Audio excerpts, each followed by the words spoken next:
વિજયભાઈ રૂપાણીને યાદ કરવામાં આવે છે એમના જન્મદિવસના કારણે, 2 ઓગસ્ટના કારણે.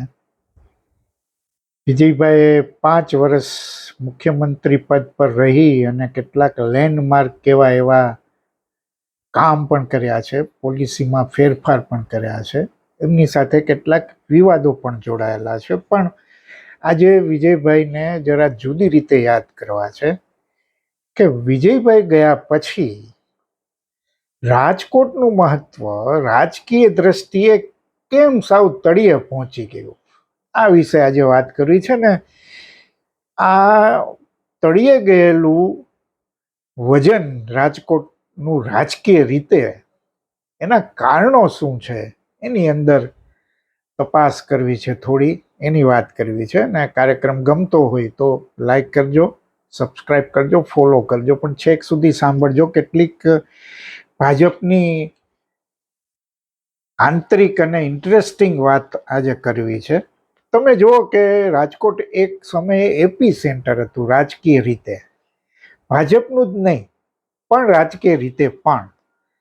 ચિમનભાઈ શુક્લ, કેશુભાઈ પટેલ, અરવિંદભાઈ મણિયાર જે રાજ્ય કક્ષાએ નેતા તરીકે એમનો વિકાસ થવો જોઈએ એ કમનસીબે ન થયો. બહુ નાની ઉંમરમાં આપણી વચ્ચેથી ગયા. શંકરસિંહ વાઘેલા અને કેટલા બધા નેતાઓની એક ફોજ. પણ રાજકોટની જો વાત કરો તો ચિમનભાઈ, કેશુભાઈ અને આ બધા શંકરસિંહ અમુક અંશે, એ બધાને તમારે યાદ કરવા પડે. યાદ એટલે કરવા પડે કે એમણે ભાજપનો વિસ્તાર કર્યો આખા સૌરાષ્ટ્રમાં, રાજકોટ જ નહીં. એવી જ રીતે ગુજરાતના બીજા વિસ્તારોમાં બીજા નેતાઓએ કર્યો. અને ઘણા બધા એવા પ્રમુખો આવ્યા કે જેમણે આ સિલસિલાને આગળ લઈ ગયા. અને ચિમન કાકાની નીચે આખી એક પેઢીનું ઘડતર થયું, રાજકીય રીતે પણ, સામાજિક રીતે પણ. અને તમે જુઓ કે એ પછી કેશુભાઈ, વિજયભાઈ, પ્રવીણભાઈ મણિયાર, અરવિંદભાઈ મણિયાર, આ બધા આવ્યા. પણ છેલ્લું નામ એમાં તમે મૂકી શકો, વજનવાળું જે છે, વજુભાઈ વાળાને પણ તમે ગણી શકો એમાં, એ છે વિજય રૂપાણી. વિજય રૂપાણી ગયા પછી, કારણ કે વજુભાઈ વાળા કર્ણાટક ગવર્નર થયા અને પછી નિવૃત્ત છે અત્યારે, પણ વિજયભાઈ ગયા પછી જે રાજકોટનો રાજકીય ખાલીપો ભાજપની દ્રષ્ટિએ બહુ તમને આમ ઉડીને આંખે વળગે એવો છે. આવું કેમ થયું એની થોડીક તપાસ આજે કરવી છે. તમારે CR પાટીલથી શરૂઆત એની કરવી પડે. બહુ આપણે ભૂતકાળમાં નથી જવું, પણ કેટલીક ભૂતકાળની વાતો સાથે આવશે. નરેન્દ્ર મોદી દિલ્હી જાય છે અને પછી CR પાટીલ પ્રમુખ બને છે. અને નરેન્દ્રભાઈની ગણતરી એવી છે કે નવી પેઢી ભાજપમાં એક તૈયાર થાય, તો એને માટે તમારે જૂના લોકોને હટાવી અને નવી પેઢીને આગળ વધારવી પડે, એનું સ્થાન, એને ટિકિટ આપવી પડે, એને હોદ્દા આપવા પડે. અને મને લાગે છે કે CR પાટીલની નિયુક્તિ થઈ અને પછી એમને આ કામ સોંપવામાં આવ્યું. અને આમ ધોકો પછાડે એ રીતે પાટીલ સાહેબે કામ કર્યું. જાણે આઉટસોર્સિંગ, કેમ અત્યારે બધે જગ્યાએ આઉટસોર્સિંગ, કોઈ પણ સરકારી યોજના હોય, પરીક્ષાના પેપર હોય, બધું આઉટસોર્સ આપણે ત્યાં થવા માંડ્યું છે ને. એમાં આઉટસોર્સમાંથી જ બધી સમસ્યાઓ ઊભી થાય છે. પણ નિયમ એવો નક્કી થયો કે 60 વર્ષની ઉપરના હોય અને 3 ટર્મ ચૂંટણી લડ્યા હોય એવા લોકોને સ્થાનિક સ્વરાજની ચૂંટણીમાં કે ધારાસભાની ચૂંટણીમાં ટિકિટ ન આપવી. અને આપણે જોયું છે કે નીતિનભાઈ પટેલ અને વિજયભાઈ રૂપાણી પાસે તો કાગળ પણ લખાવવામાં આવ્યા કે હવે અમે ચૂંટણી લડવા માંગતા નથી, સ્વેચ્છાએ. આમ તો એ સ્વેચ્છાએ ન કહેવાય. અને તમે જુઓ કે 1990થી આજે ભાજપની સત્તા છે ગુજરાતમાં, આટલા વર્ષો, 3 દાયકા થવા આવ્યા છે. એમાં તમે જુઓ કે પટેલોનો દબદબો રહ્યો છે. પછી એ કેશુબાપા હોય કે હાર્દિક પટેલ સુધી નવી યુવા નેતાગીરીની વાત કરી હોય, પણ છેક સુધી પટેલોનું વર્ચસ્વ. અલબત્ત નરેન્દ્રભાઈ એક OBCની આખી રાજનીતિ શરૂ કરી, એમાં પટેલોનું વજન થોડું ઘટ્યું ગણાય, પણ પટેલો હજી પણ વર્ચસ્વ ધરાવે છે. પણ આમણે ધોકો પછાડ્યો CR પાટીલે. એ સોમનાથ દર્શન કરવા જાય છે ને પછી મોટર માર્ગે રાજકોટ આવે છે ને રાજકોટમાં એમણે બધા નવી અને જૂની પેઢીના કાર્યકર્તાઓનું એક સંમેલન બોલાવ્યું હોલમાં. અને ત્યારે એણે એમ બહુ સ્પષ્ટ કીધું કે ભાઈ હવે કોઈનો જભાનો છેડો પકડી અને તમે ટિકિટ માટે આગળ નહીં વધી શકો. અને પેજ પ્રમુખની આ બે મુદ્દાઓ કે પેજ પ્રમુખ દરેક જગ્યાએ ફટાફટ બનવા જોઈએ. આ બહુ એક પ્રકારે ભાજપમાં બદલાવ માટેનો મોટો મેસેજ હતો. અને પછી બધે ધોકા પછાડવાનું એમણે શરૂ કર્યું. અને ખુદ વિજયભાઈ રૂપાણી જ્યારે સીએમ બન્યા ત્યારે એમને એમ લાગતું હતું કે એમનું માન સન્માન પૂરું જળવાતું નહોતું. પણ તમે જુઓ કે 2022માં CR પાટીલની આગેવાનીમાં 156 બેઠક મળીને પાટીલનો દબદબો વધી ગયો. એટલે જે એમણે પ્રયોગો કર્યા એ સાચા જ છે એવું બધું શરૂ થયું. એ સુરત હતા, અઠવાડિયે 2 વાર ગાંધીનગર આવે અને અમુક લોકો એમાં ગોઠવાઈ ગયા, અમુક એની ટોળકી થઈ ગઈ, એ આપણે જાણીએ છીએ, એના નામોમાં આપણે પડવું નથી. પણ સમસ્યા ક્યાંથી શરૂ થઈ કે લાંબા સમયથી તમે સત્તામાં હો એટલે દરેક જગ્યાએ એવા લોકો તમને મળવાના સિનિયર કે જેમણે કાંઈક ને કાંઈક હોદ્દાઓ સંભાળ્યા હોય, સત્તા ભોગવી હોય. દરેક જિલ્લામાં આવા નેતાઓ મળવાના જ તમને. હવે એ બધા તમે સિનિયરને પડતા મૂકો એટલે મુશ્કેલીઓ થાય અને થાય. પછી એ જે રિએક્શન આવ્યું એના કારણે પાટીલ સાહેબે કારોબારીમાં લગભગ 2022ની ચૂંટણી જ્યારે થતી હતી ત્યારે બધાને જૂના લોકોને પણ સમય 500-600ની કારોબારી એને બનાવી દીધી. હવે આ કારોબારીની 2-3 વાર ગાંધીનગરમાં મિટિંગ મળે, બાકી કાંઈ હોય નહીં. પણ બધાને સાચવી લેવાની વાત આવી. આ સમસ્યા શું છે તમને જો કોંગ્રેસ ભાજપ આ બંનેને આ લાગુ પડે છે. કોંગ્રેસ તમે જુઓ કે એનામાં એટલી બધી કેડર હતી, એ ટીમ, બી ટીમ, સી ટીમ, અને એના કારણે 60-70 વર્ષ સુધી કોંગ્રેસ શાસન કરી શકે. આમ તમે નહેરુ સરદારની પેઢીથી માંડીને ધીરે ધીરે જોવો તો છેક રાહુલ ગાંધી સુધી આવો. રાહુલ ગાંધી ભલે સત્તા નથી ભોગવી પણ મનમોહન સિંહ, સોનિયા ગાંધી સુધી તો તમે કહી જ શકો. એમ નેતાઓ મળતા ગયા, ઘણી બધી યાદી તમે એમાં કરી શકો. એના કારણે કોંગ્રેસ ના કેટલાય કટકા થવા છતાં એ સત્તા સાથે એનો સંબંધ સીધો રહ્યો. એ પછી ભાજપ આવ્યું અને તમે જુઓ કે અડવાણીએ પોતાની ટીમ બનાવી, પ્રમુખ થયા, વાજપેયી પણ પ્રમુખ હતા. પણ 85થી જે સિલસિલો ચાલતો ગયો અને એ 30-40 વર્ષ સુધી એ ટીમ કામ લાગી. અને પછી તમે જુઓ કે ચિમનભાઈ શુક્લ, કાશીરામ રાણા, કેશુભાઈ પટેલ, શંકરસિંહ, આવા કેટલાય નામ તમે, અને એ 20-25 વર્ષ સુધી એ સિલસિલો એટલે ચાલતો રહ્યો કે આ બધા કદાવર નેતાઓનું વજન હતું જે તે વિસ્તારોમાં. અને આ બધી પરંપરાઓ તૂટવા લાગી અને કોંગ્રેસમાંથી ભાજપમાં, એટલે કોંગ્રેસને તોડવાનો જે પાટીલ સાહેબે કાર્યક્રમ શરૂ કર્યો, કેટલી વાર તૂટ્યો. 2017થી માંડી આજ સુધી તમે જુઓ તો 60 MLA એવા છે ભાજપમાં આજની તારીખે કે જે મૂળે કોંગ્રેસી છે. અને મંત્રીમંડળમાં પણ એમની હાજરી આમ તમને વર્તાય એવી સ્થિતિ છે.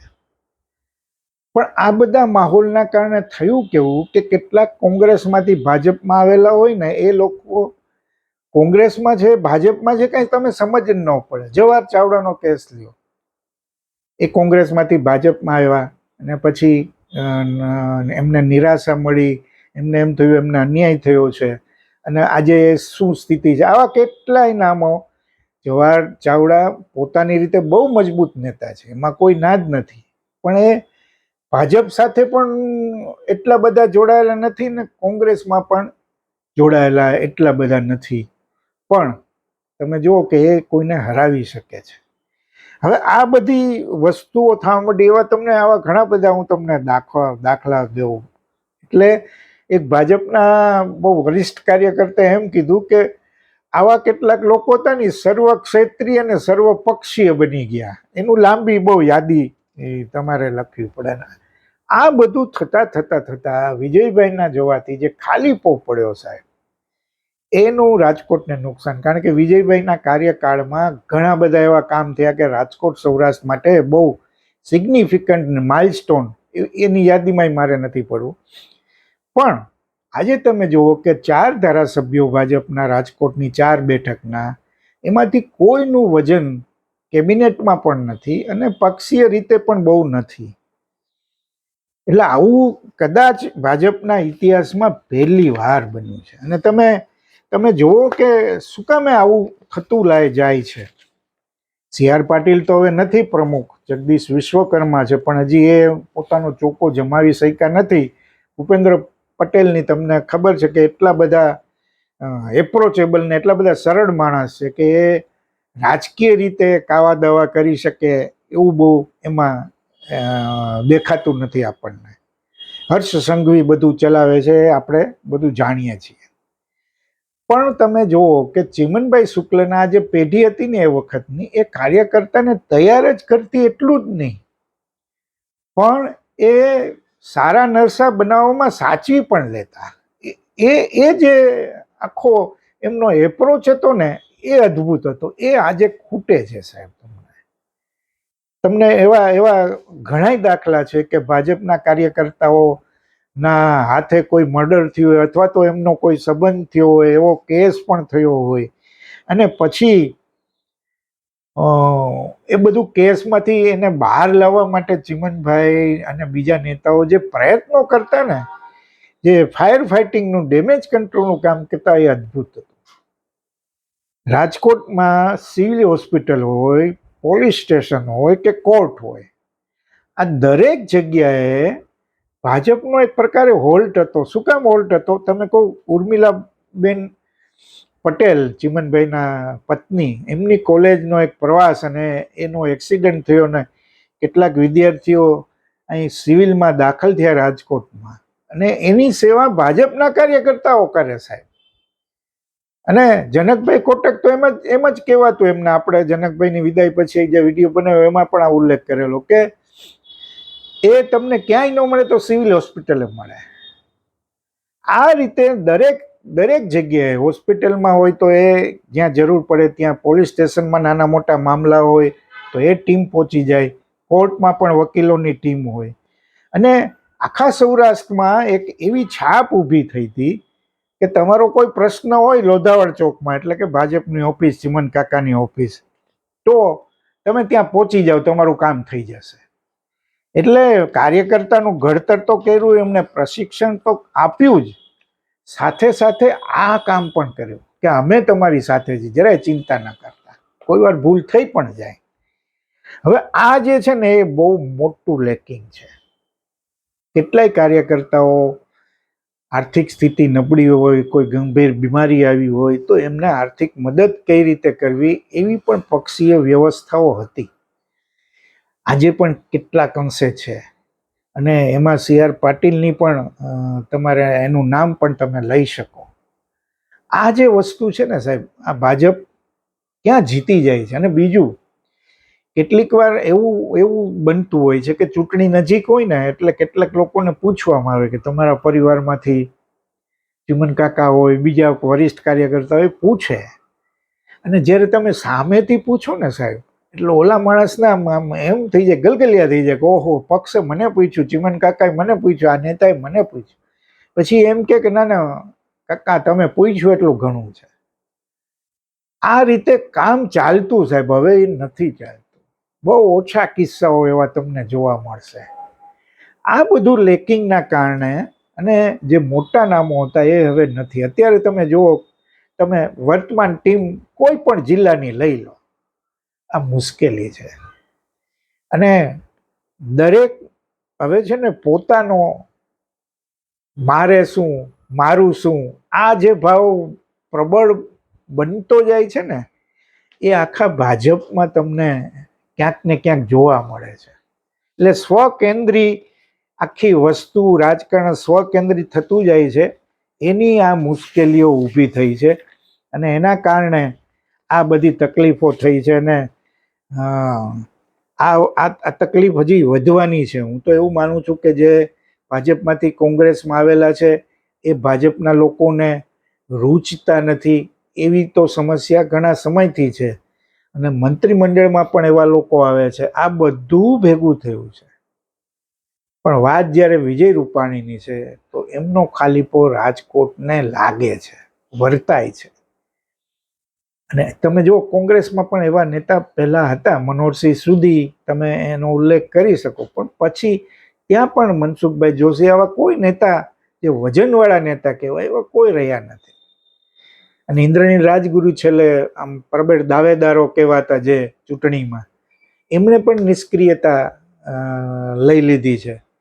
એટલે જ્યારે તમે આવા નામોની ગેરહાજરી હોય અને એ ગેરહાજરી કોઈ પૂરી શકવા માટે શક્તિમાન ન હોય ને, ત્યારે તમારું રાજકીય વજન ઘટે છે.